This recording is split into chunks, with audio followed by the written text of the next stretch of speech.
طعامك وشرابك لم يتسنه وانظر إلى حمارك ولنجعلك آية للناس وانظر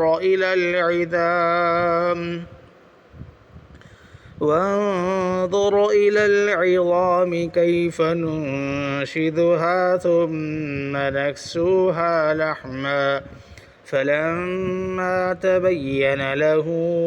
قال أعلم أن الله على كل شيء قدير।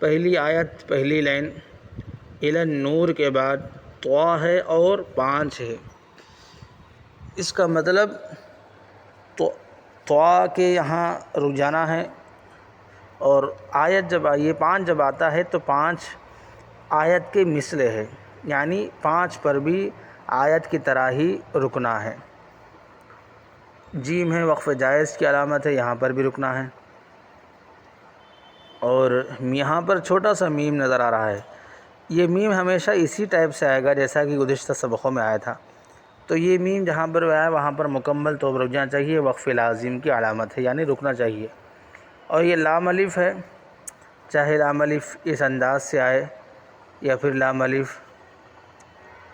اس انداز سے دوسرے اور طرح سے آئے،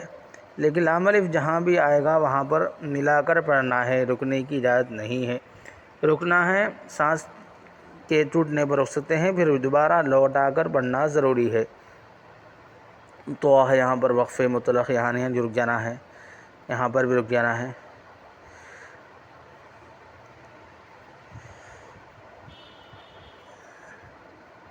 اور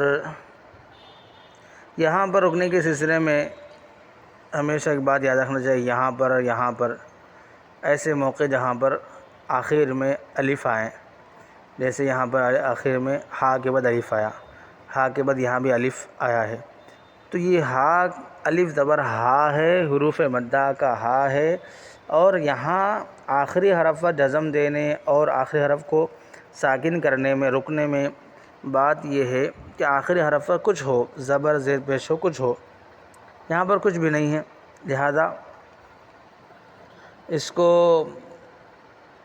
پڑھنا چاہیے، یعنی ہا الف زبر ہا کہہ کر پڑھیں گے، کیونکہ آخری حرف پر جزم کچھ ہوگا، جیسے کہ یہاں پر آخری حرف نون ہے، تو اس وقت زبر ہٹا کر اس والا جزم یہاں پر بھی لگا دیں گے، ظالمین پڑھیں گے، لیکن یہاں پر موتیہا برابر پڑھیں گے۔ کیوں؟ اس لیے کہ یہ ہا کے ساتھ مل کر آیا ہے، خود سے نہیں آیا ہے، یعنی خود کے اوپر کچھ ایسا نہیں ہے، یہ دوسروں کے ماتحت آیا ہے۔ اور قف یہاں پر اس کے معنی بھی ہے ٹھہر جاؤ، یہاں پر بھی کیا ہے، قوف جیسے آگے جہاں نظر آئے وہاں پر بھی ٹھہر جانا چاہیے۔